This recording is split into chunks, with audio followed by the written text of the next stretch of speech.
Hi, everyone, and welcome to how small businesses can make better decisions using data. It's my pleasure to have Ruben Ugarte joining us today as a special guest.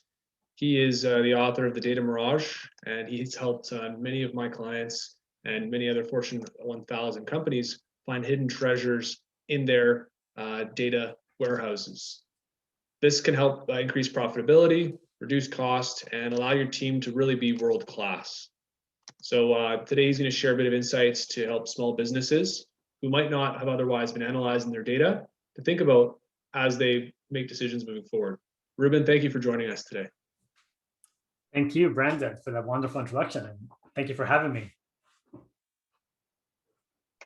So during today's session, Ruben's going to start with the presentation, and then as questions come up, feel free to just pop them in the chat, and we'll get to them at the end. This session will be recorded, and we will be sharing it with everyone who has registered. Over to you, Ruben. Awesome. All right. Let me make sure, move slides here. Great. So I have about 20, 30 minutes here of content, about 5 ideas that I want to share with you, different examples, and try to get you to think of things that perhaps you may have seen, but not maybe had enough time to spend on. So the 5 ideas I want to talk about today really all revolve around how companies of any size, and especially small businesses, can make better decisions with data. And I'll show you why for big companies and big corporations. So first, I want to talk about decision overwhelm, talk about how every business has data, even the smallest businesses, some basic principles for mining your data. We're not going to go into statistics, advanced statistics here, but just a couple ideas that you'll find really helpful. How to think about enabling your team to make data-driven decisions.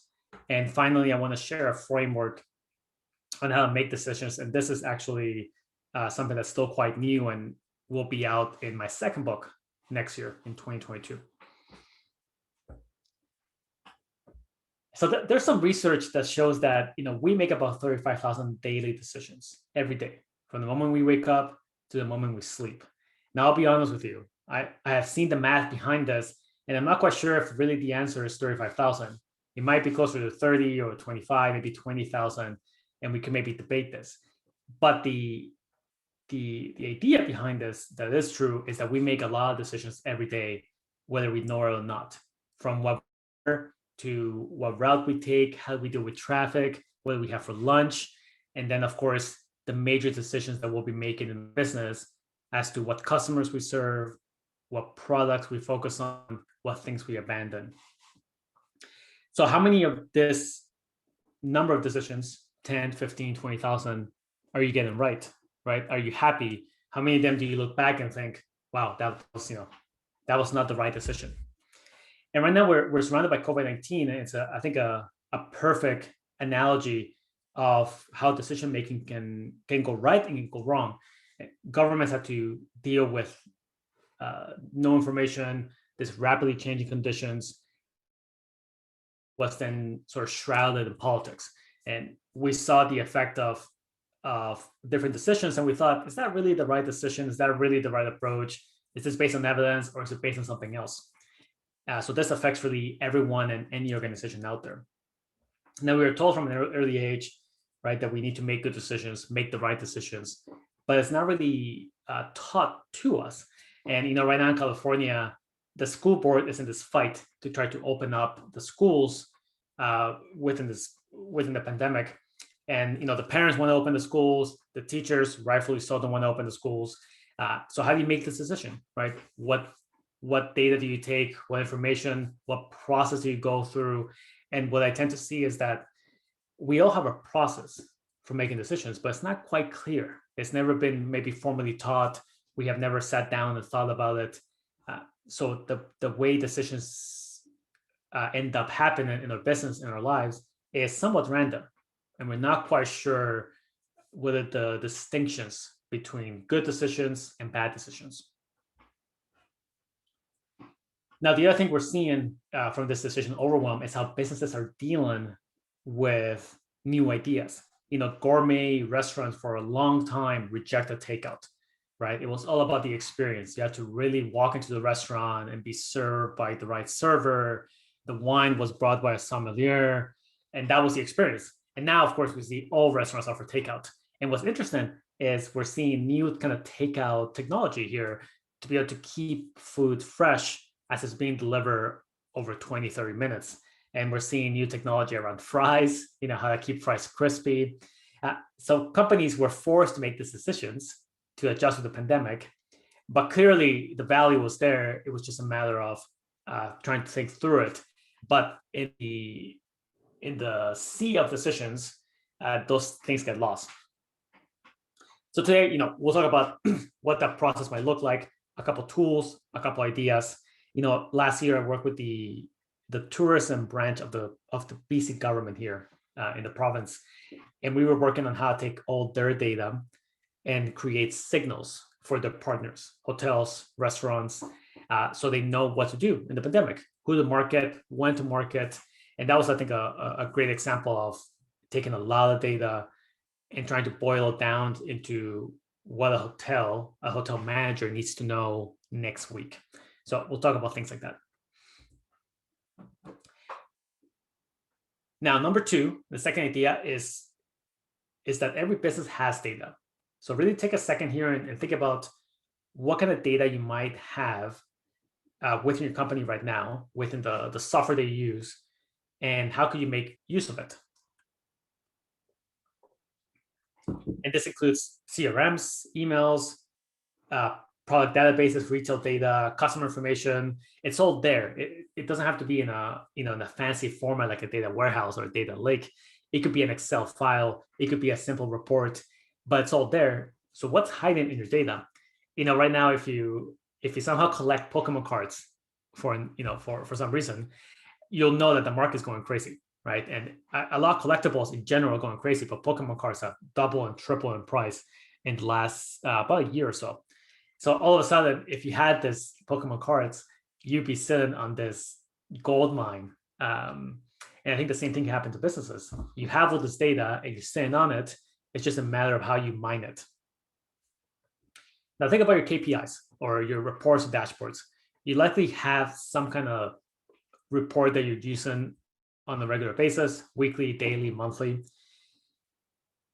And the way you want to consume your KPIs is by making them easy to adopt. So if you look at a dashboard that's 2, 3, 4 pages long, it's too complex.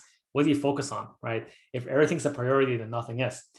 I actually think it should be more like driving. When you look at when you drive, the car warns you of the critical things you need to know: low gas, low oil. But if the car gave you an update on every little thing that was going on, you go crazy, right? You wouldn't be able to drive. You won't be able to focus.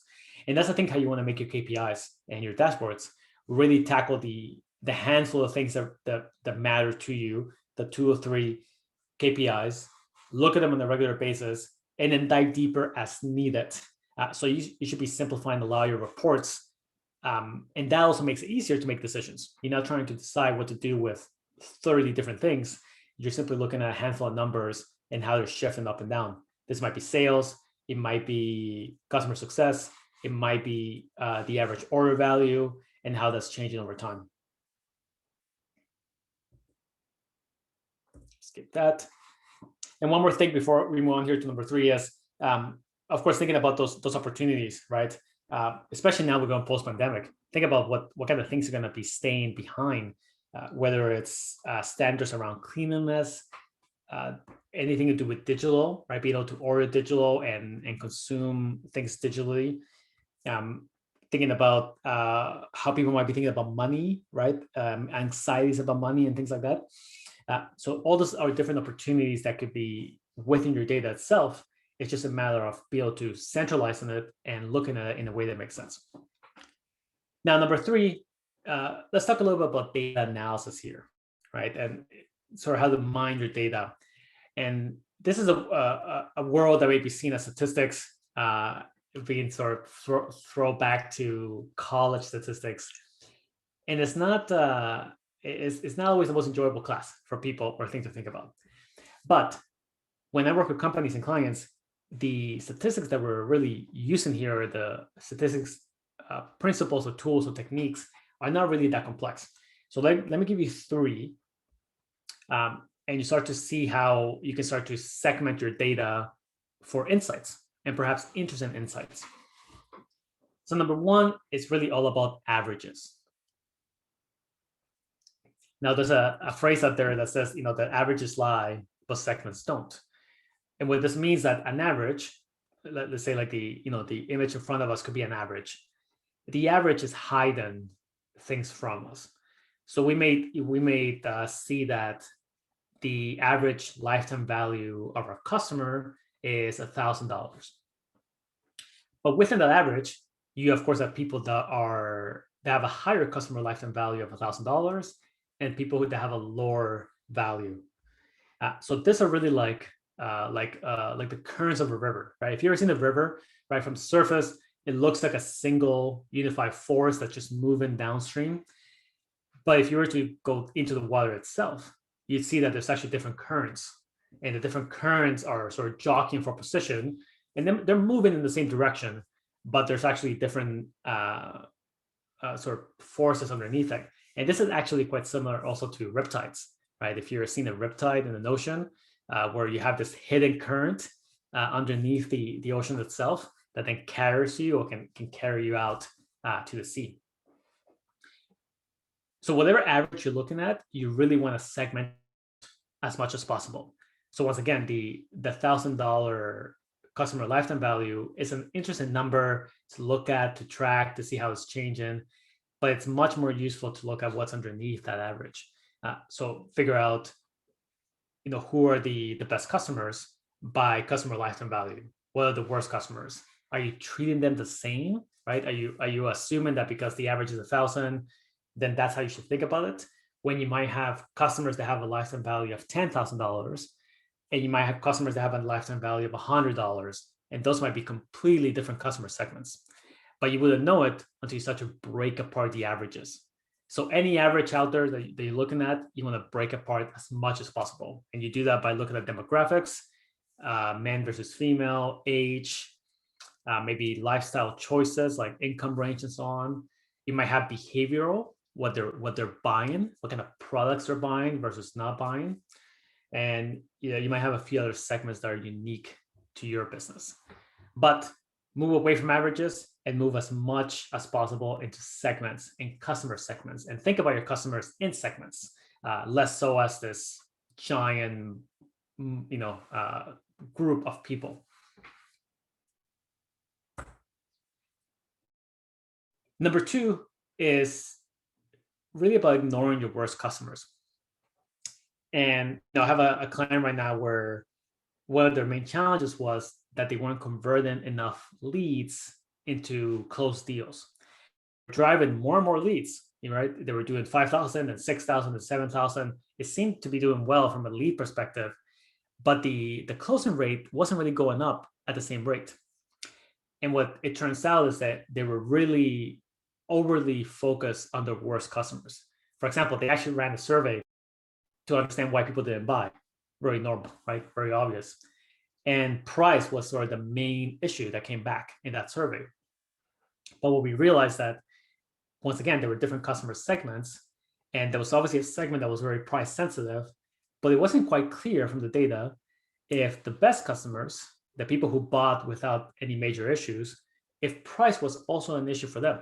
And I was telling them the example of Gucci here, which is the picture in front of us, that if Gucci were to run a survey of all the people who didn't buy their products, I'm sure price will also come up as a top issue for them. But nonetheless, that's not really what Gucci cares about, right? There's a customer segment out there that doesn't care about price, and that's really the segment that Gucci's trying to go after. So with this client, we're going after the same thing. Let's not obsess too much about the worst customers. Let's really look at the best customers. Let's understand who they are, their demographics, their behavioral, their preferences. And if it turns out that price is an issue for them too, then fine, we can change it. But let's not make that assumption because of who we talk to. There's a quote that I love from Tolstoy where he talks about that all happy families are happy for the same reason, but all unhappy families are unhappy for their own unique reason. And I think the same thing can happen where the difference between your best customers and your worst customers can be so large, so wide, that it might be impossible to actually solve. The distinction might just be too large. We have the customers who love buying Gucci and the customers will never buy Gucci. And it's too much of a difference. The business model would need to be so different. So we really want to look at the best customers and look at actually even tighter distinctions, right? You could look at, for example, your top 10% customers versus the 11 to 20%. That distinction is much more interesting, much more helpful, because it's much more closer to each other. We're comparing really apples to apples here instead of comparing apples to oranges.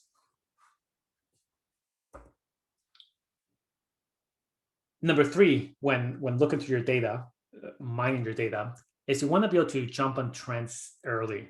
And now we're in this massive trend setting era, of course, because of COVID-19. But these trends are always going on, right? E-commerce has been going on for years now. This shift in how people think about consuming content in a more digital manner has been going on for years. Expectation that things will get delivered quickly has been going on for years. So within your business, you want to understand what are those trends within your customers themselves and really broadly in the market. So how are consumers changing how they purchase things? Right now, for example, we're seeing a huge change in how sales teams operate.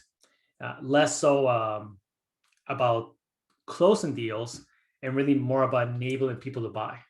So customers now, again, this has been going on for years, they show up to buy a product of any kind, headphones, TVs, cars, houses even, and they are incredibly well educated on that purchase, right? You're showing up to buy a TV, you probably know the different models, you have a sense of what you're looking for, and you really just have a couple final questions here.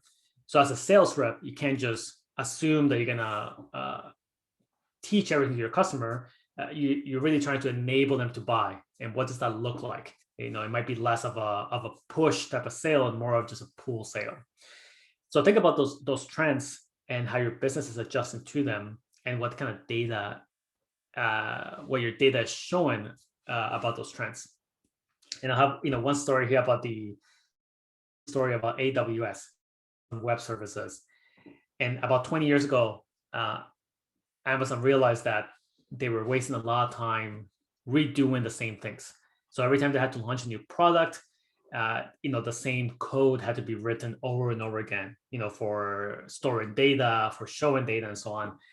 So they thought, what if we could just do it once and then get every Amazon team to share in that same work? And that was really the origin story of Amazon Web Services and really cloud computing in general. And of course, Amazon Web Services today, AWS, is a major revenue driver for Amazon, and Google and Amazon and Google and Microsoft and so on are in the space now. So they saw a trend that this frustration around building products internally was getting worse and worse, and they wanted to figure out how to deal with it. So in your business, same thing. There's trends going on all the time in your data, and it's a matter of how you can tackle it.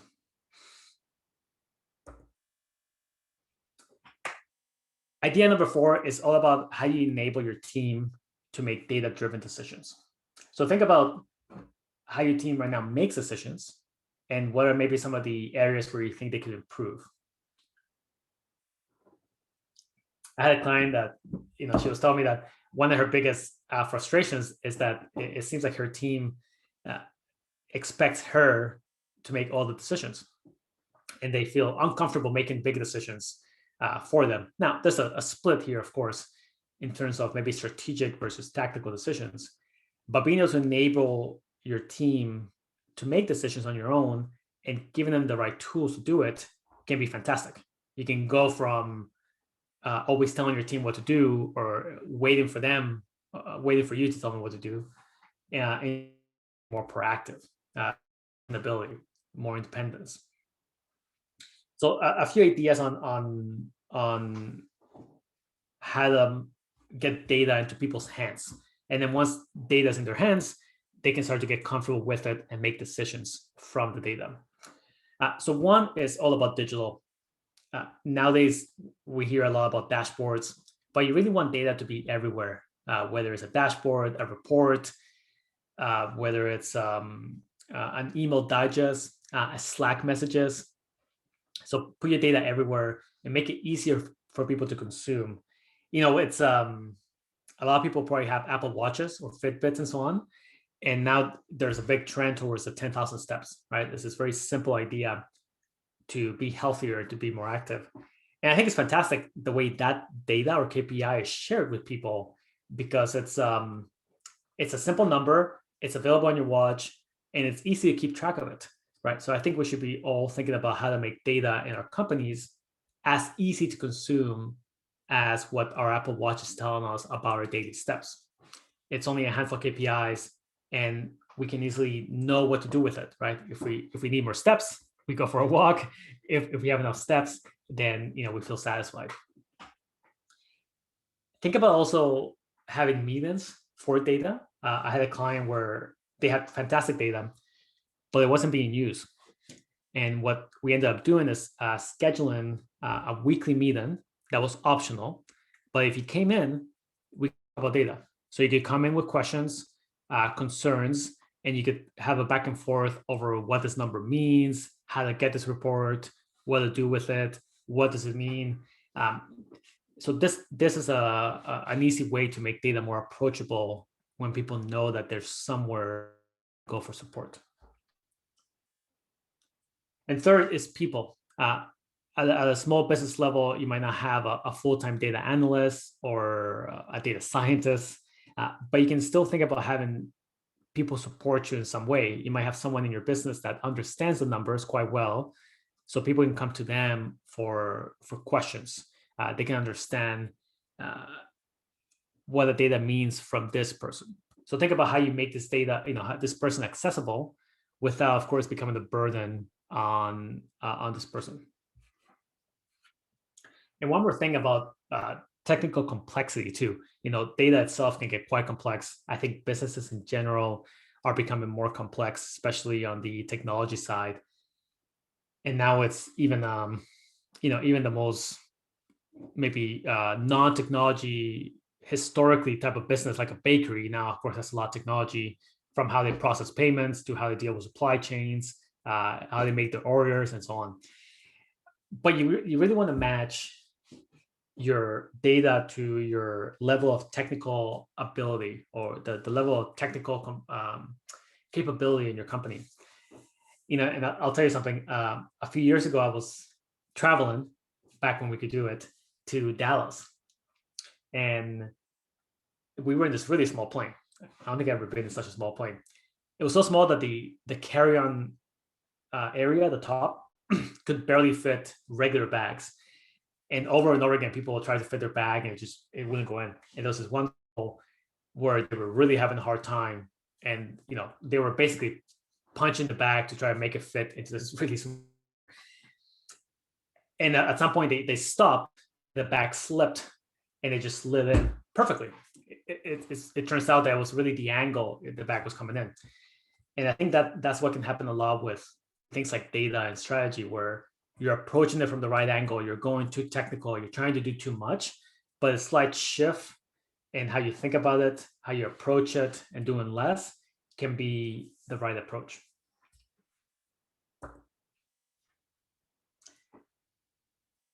Finally, here on this idea of on enabling your team to use data, think about expectations.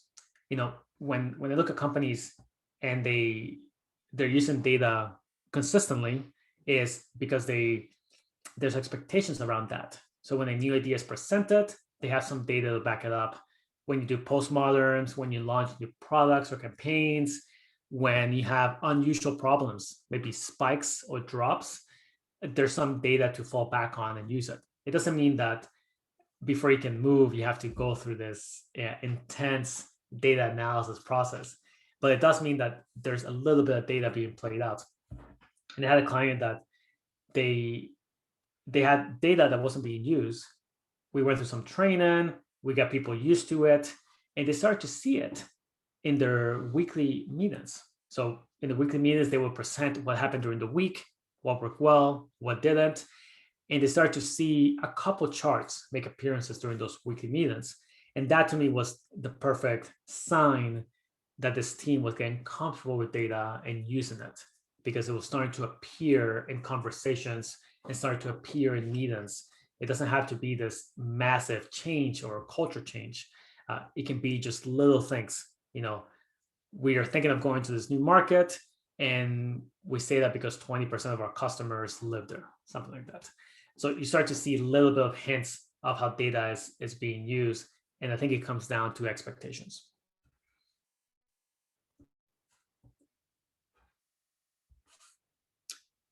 Okay, so let me go into the final point here. We're about 25 minutes in. And it's really about a framework for making better decisions. Now, this idea is relatively new. So I wrote a book last year that just came out this year around data called the Data Mirage. And next year, I'm writing a second book around decisions with a tentative title that's still to be figured out. And what I've been seeing a lot is everyone's making decisions already. No one can avoid them. You wouldn't be able to function in this world. But it's not quite clear what the framework or the process is for making these decisions. And the issue when you don't know your own process, how you make decisions, is that you can't improve it. It's really hard to improve something that's so intangible, and you can't teach it. So if someone wants to learn how you make decisions, one of your team members, what can you tell them, right? If you actually don't know, if this is something that's hidden from you. So being able to expose this, to understand how we make decisions and make it much more concrete is really beneficial, especially for business owners. And I give the example of a puzzle here. And this is, of course, a Rubik's Cube, but you can think of Sudoku puzzles and similar things.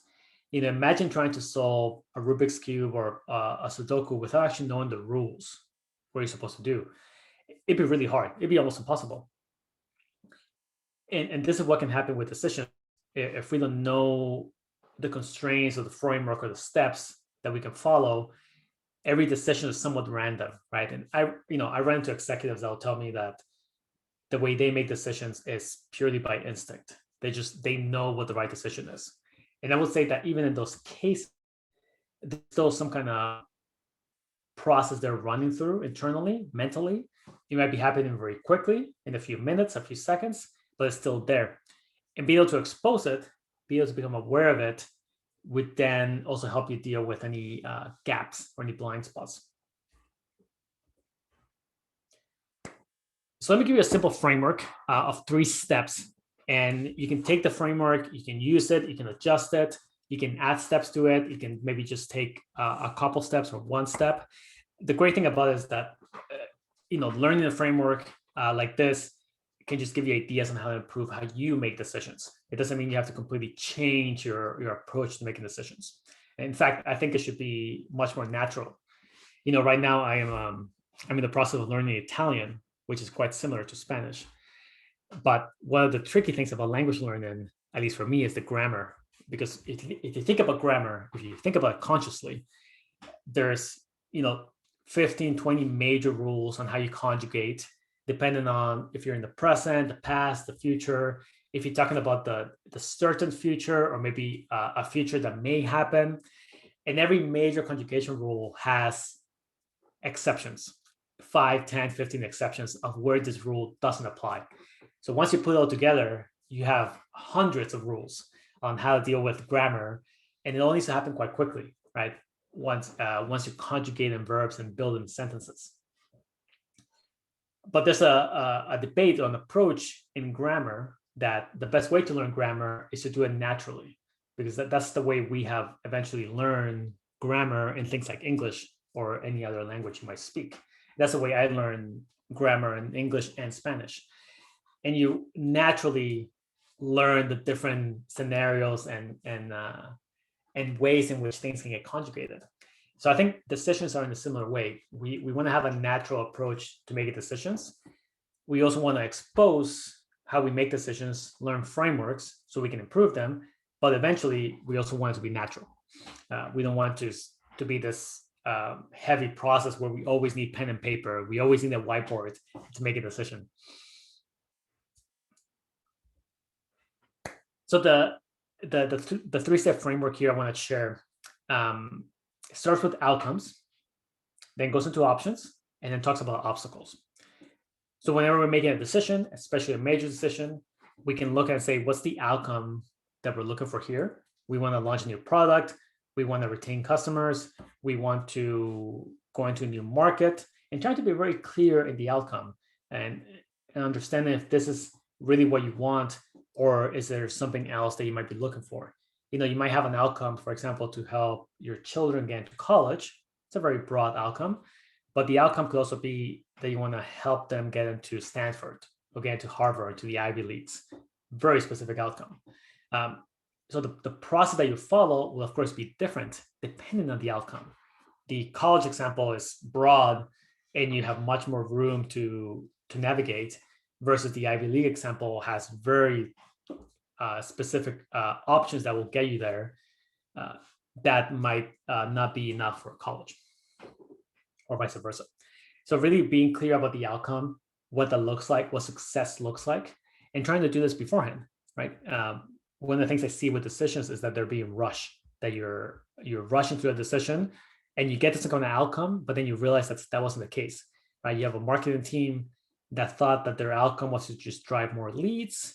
But once you get there, you realize that actually leads can be of poor quality. So we need to actually drive qualified leads. The second step is options. So once you have your outcome, then you have your options, right? You want to get into an Ivy League school. Well, here's like the 2 or 3 major options that tend to work quite well, right? Here's what you need to have on your reports, on your grades.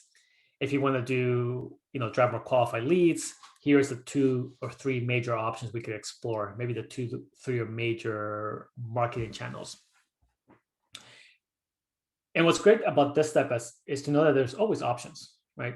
Sometimes we see, or we get caught up in the idea that here's our outcome and here's our only option. And we don't like this because this option is not the option that we really want. It's not the ideal option. But if you spend some time brainstorming, you realize that there's usually multiple options to get to the same outcome, depending on how you structure it. And number 3 is we have obstacles. And the obstacles is something that can help us deal with issues. So if we have this idea of trying to get into an Ivy League school, then we have the options. What are going to be the obstacles that might get in the way, right? Maybe it might be could be money, be able to actually afford the college. Could be not enough extracurriculars. Could be the grades are not high enough. We can start to think through all the obstacles that could get in the way, and then try to deal with them, right? And we can use the framework of an idea of a preventive and contingent actions here to deal with any kind of obstacles. How can we prevent them? And if the obstacle were to happen, how can we have contingency here? If you think about fires in apartment buildings or houses, right? The sprinklers and the fire alarms, they're all preventive in a sense, right? They're trying to prevent fires from becoming too major, too much of a problem. And then the firefighters themselves, they're really the contingent action. They're showing up to deal with the fire, but at that point, there's going to be damage, there's going to be issues.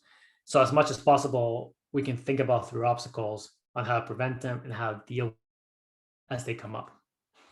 So again, you can take this framework, you can take only a couple steps. Maybe you feel comfortable with how you think about outcomes and options, so whatever language you might use. And the obstacles portion is useful for you because your team is still not fully thinking through the risk of any decision. So you're constantly, putting out fires, or maybe there's something else that might be helpful for you. But nonetheless, having the framework, having a step-by-step sequence can start to make decisions feel more consistent and more manageable. Okay, so let me pause here for any questions, any comments, and then we can have some final key takeaways. Fantastic. Thanks, Ruben. Yeah, I think you gave a good framework for businesses to think about data and how that can inform decision making. There were a couple questions that came up. First one is, every business wants clients that don't care about price. Do you have an example you can share where a client was able to identify their best customer and target their marketing? I think you cut off there, Brandon, or is it me? Can you hear me? Oh, it might have been me. Can you hear me? Sorry. The question was, every business wants clients that don't care about price. Do you have an example of a client you can share who is able to identify their best customer and target their marketing? Yeah. So I'll give the example actually of the client that was having too many leads. And for context, their market was actually the student market. So people between 18 and 24. And what they started doing is they knew a lot about what people didn't buy. And that was price was the main issue for that, which made sense, right? You have younger people, they might not have as much income to spend on their services. But what they did is start to segment that, because even the student market itself will have different distinctions. So of course, a student who goes to Harvard or an Ivy League school does not have this, has a different income capability than someone who's going to a community college in Wisconsin. Just an example, right? So once they have those distinctions and those segments, they can start to say, well, if we go towards this type of segment, this Ivy League school, or perhaps they also saw it by field. So someone who's going to finance or accountant, for example, had a much higher willingness to spend money, engineering too, actually, than someone who's going into a non-for-profit or a fashion field, for example. So they start to segment out and say, here are the top 10 fields we'll focus on, right? These are fields that tend to have a much lower resistance to price. And here's the other attributes of customers that also have a lower resistance to price. It might be the school they attend. It might be how they think about our services, how they describe them. It also happened to be locations, some parts in the States, in their case, something like a California student might have a much higher willingness to spend money than someone in Kansas, just in their example. So once they have that, they can start to then tweak the marketing, right? To say, here's the fields we're focused on. Here's the messaging we need to use, because here's how this segments talk about the services, and everything started to flow from just that fundamental understanding of what are the right segments to deal with. Makes sense. So maybe not writing off an entire segment, but digging deeper into the characteristics of members of that segment, because there might still be some treasure or diamond in the rough, if you will. Makes sense. Okay, other question that came up was, Ruben, what are some tools for early stage companies to gather data or present it in an actionable way? Yeah, this is it can be a tricky area. I think technology can become a hindrance, especially for early stage companies. The technology sort of rules you instead of you ruling the technology. So I would look at a few things. One, I will look at any kind of tools that don't require a lot of setup. So for example, Google Analytics, a classic example for anyone that has a website of some kind, you can usually implement it in a few minutes, literally. And there's tools like that. You may look at, for example, companies that have payment processing. There's now tools that can connect to your payment processor, whether it's a Stripe, a PayPal, Moneris, Braintree, whatever you use, and it'll visualize all the data for you, again, in a few minutes. So I will look for options like this, things that take a few minutes to set up, that can just visualize data for you, and where you don't need to go through an extensive setup. So something like a Salesforce, for example, might be a deal killer, because Salesforce requires weeks and months to set up, and even then it needs to be maintained. Second, I would also look at things that you're really comfortable with. I get a lot of pushback from companies around using Excel, for example, but Excel is really a fantastic tool. It's incredibly flexible. You can do a lot. You can build charts. So you may be dismissing a tool that could be perfect for your needs. It might be perfect to just pull the data down, build a chart, and you can do that very quickly because you're familiar with it. And the same with Google Sheets. I do a lot of work with clients with Google Sheets when we want to do things quickly, just because it's so accessible, and everyone understands how to use a spreadsheet for the most part. So tools like that can be helpful. And then finally, the third thing I'll say is think about doing less.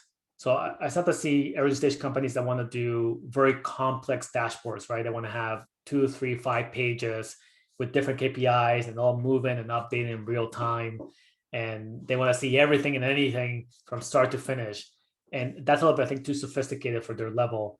You instead want to just find those handful of KPIs that make sense to you, track them in a way that's easy, that's not time intensive, and then build upon that. And that makes it easier to make decisions because you're only looking at a handful of things. It makes it easier to maintain, makes it easier to implement. So sometimes it's just a matter of pushing back on your ideal scenario into what you really actually need. Yeah, that's a good point. Some businesses, they may just be so focused on almost vanity metrics and trying to get data that they feel is going to help them feel good about the business, as opposed to focusing on perhaps what's going to actually generate sales or help grow their business. Okay, Ruben, those are all the questions that came in.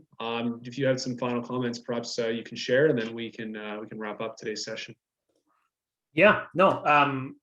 What I would say is, because the pandemic is so present in our lives, look at sort of COVID-19 and understand that sort of facts are not enough, right? We all interpret facts in our own ways, through our own biases, through our own perceptions. And I think the same as with data and decisions. It's not just enough to have the data and the facts, it's what you do with it. So becoming really good at turning data, even small amounts of data, into decisions and the right decisions, I think is a fantastic skill for any business owner, early stage, mid-size, doesn't matter. And that's really where you should really be spending your time and energy on how you make better decisions, faster decisions, with the small amount of data that you might have, instead of trying to get too caught up in how you collect more and more data.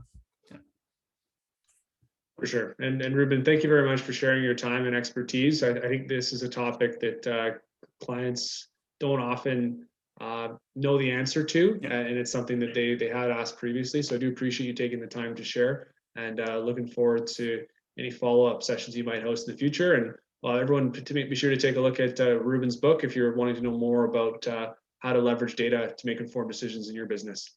Perfect. Thank you, Brandon.